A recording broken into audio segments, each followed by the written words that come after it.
I love the way Salah just looks like he should be in Boys from the Black Stuff as well. Here's the job. Go on. Kiss it. Go ahead. You know what I mean? He just like he looks scouse. I mean, there's a comment somewhere, I put it in the agenda, where someone's saying like, you know, we've gone from we wanted X, Y, Z and all the rest of it to now you're looking at it, you're looking at the start, you're looking at how we're playing, you're looking at players who aren't even there yesterday and all the rest of it. And you're like, squad's not bad actually, is it? Do you know what I mean? In fact, it's pretty exciting. Yeah, it's funny, isn't it? Because I think the person who sent that in, they said, you know, you could have maybe wanted another 6, and I think that's still on the cards. Yeah. And I think there will be another defender at some point. And they say something like, you can't have a perfect squad. And I read that and thought, I'm not sure that's true. Because if and when we buy a 6, like a traditional 6, and then we buy another defender to cover across the back line, for example, assuming those signings go well and they're good signings that add to the squad, that's pretty much a perfect squad then, isn't it? Yeah. Like, where's your weakness in that squad then? Like, even to the extent that you sub, I know that might change next summer, but your sub keeper's fucking boss. Like, when you look at questionable goal in the week, like, but yeah, I know, but it's hard with sub keepers as well, isn't it, Joe? In and out of sides and stuff like that. But when you look at the other sides, when you look at the other squads, and you know, Tottenham's a good example. We're going to go on to talk about like the rivals and things, but we are well placed. Like City, we talk a lot about City because the money they spend and the money they can spend, and it just seems to be unlimited and all the rest of it, blah blah blah. But they do have a small squad. Guardiola likes to keep a small squad, and they do often have youngsters on the bench and stuff like that. So I look at the rest of the league now, and genuinely, even when I'm looking at, like, you know, hearing people like Neville predicting who's going to win the league, and he's saying Arsenal, I look at Arsenal and think, are you better than us? No. I don't think they've got a better squad than us. I don't see it. I really don't see it. Obviously, like, I'm, you know, rose-tinted spectacles, big red, got a season ticket in the car. I'm probably not going to see it. But equally, you know, like, I watch the highlights and just, I don't know, just the general vibe from them is, yeah, they're playing all right, but I don't feel like they're sort of like unbeatable or anything. No. Do you know what I mean? You know, if you put us against them tomorrow, I'd fancy us all day. Do you know what I mean? But I kind of like, I feel like I'm already getting to the point with this side and this squad where I kind of fancy us against anyone. I'm already at that stage with it. Do you know what I mean? I know there are still, you know, there have been performances this season, and we talked about it, where they've put themselves under pressure, or, you know, there's the thing about conceding the first goal. Obviously, we've had a bit of a rough deal with officials and all that kind of stuff. But I just thought yesterday was really, really good. You know, like Forest have beaten Chelsea. Forest have only narrowly been beaten by Arsenal, you know, to bring them back into it. So, you know, they're no mugs. They can hold their own at this level. You know, they're missing the lads up front. But when you look at yesterday, I just think, you know, I thought Van Dijk played really well at the back. I thought the midfield played well, as already mentioned. And then all of your front threes scored as well. And Gakpo's come on and put one in the net, albeit that it's ruled out for offside. But, you know, and then all of that, where they were able as well to sort of take the foot off the gas second half, retain, you know, keep some energy in the tank for next time out. Obviously, Bournemouth in the League Cup, haven't we, midweek, and then we've got Luton away at the weekend. And just all the signs are really positive. It's just like a really nice time to just see where this side can go, what it can do. No one sort of tipped us to be right up there at the end of the season. I think I've thrown it on Twitter before, but people can look themselves. Like, there's a list of like every BBC pundit, you know, what they predicted at the start of the season.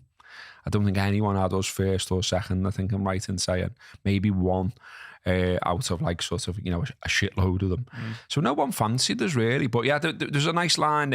I thought, as ever really, because he's a good reporter, Joycey in the Times said in his report, Liverpool were 2-0 up at that point and passed the move, taking no risks, and managed the game through the intelligence of Alexis McAllister, Dominic Szoboszlai in particular, with a simplicity that highlighted the maturity they have quickly adopted. The much vaunted summer rebuild could have led to inconsistency in results. Instead, they have lost only once, and that was to Tottenham Hotspur when controversy reared amid the fiasco of VAR. Now, that's still annoying. and I won't let it go. I'll never let it go.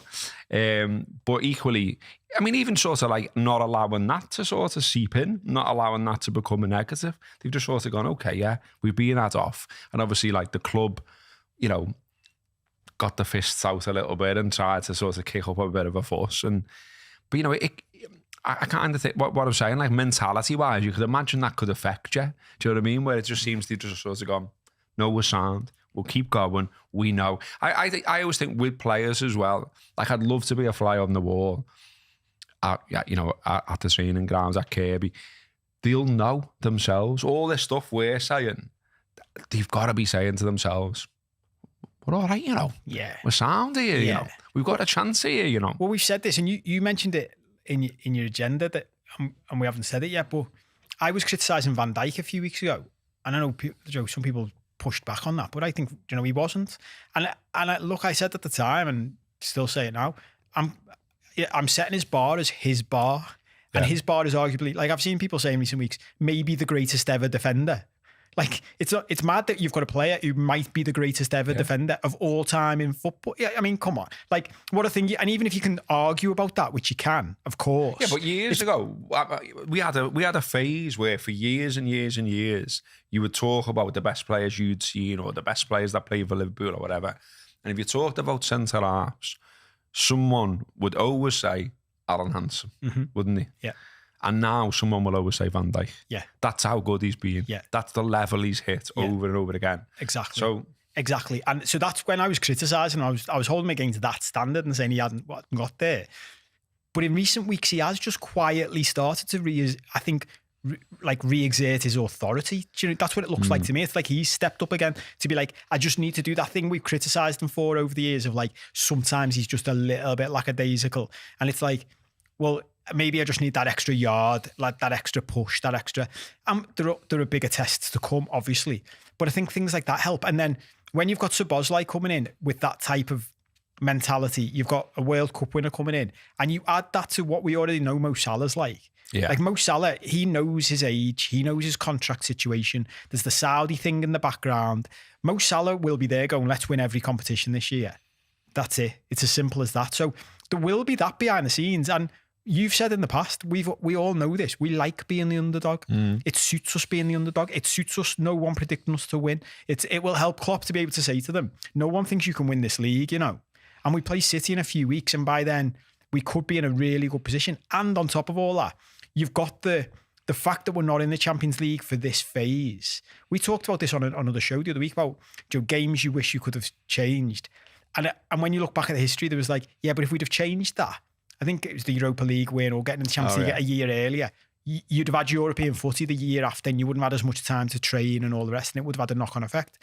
The fact we're not in the Champions League this year, ironically, is doing us a favour, because he's able to play all the lads on rotation through all the competitions. And that means everyone's fit and fresh and feels involved all the time. Whereas if you're playing in the Champions League, you wouldn't be able to do that as much. Like Endo wouldn't have had as many minutes if we'd been playing in the Champions League. You'd have had to push the first choice. You'd be starting Salah rather than bringing him off the bench and things like that. I loved his little cameo in the week, by the way, you know, against Toulouse. Like, you just knew he was going to score. Exactly. But that'll be in his head, won't it? Get me on for 15 minutes and I'll score. Yeah. So, and I'm sound then, and I'm fresh, and I'm still getting me goal. I'm still getting me assists. We should have give his ball a little bit of credit there as well. His ball to Szoboszlai. Oh yeah. It's just lovely, and it's just nice. Like, well, even that, the evolution of Salah's game. I don't know. We did a whole show on him being underrated, but his game it's the evolution is unbelievable, that he's still scoring so many goals, but he's become this assists machine as well. Yeah. So everything points to us having a potentially great season. I love the way Salah just looks like he should be in Boys from the Black stuff as well. Gives a job. Go on. Gives it. Go ahead. A job? Yeah, gives it. You know what I mean? He just he looks scouse. Something scouse about him. I know he's not like It might just be me that, but he's already in the double figures for the season. Mad. 10 goals, all competitions now for Mo Salah. 8 in the league, 2 in Europe. Next down on the list is Jota with 6. Nunes has got 6. Gakpo's got 3. Diaz 3. Szoboszlai 2. Gravenberch 2. Endo 1. And Robertson 1. If you like that clip, you can catch the full shows live at 5 on a Monday or followed up on a Wednesday on the This Is Anfield YouTube channel.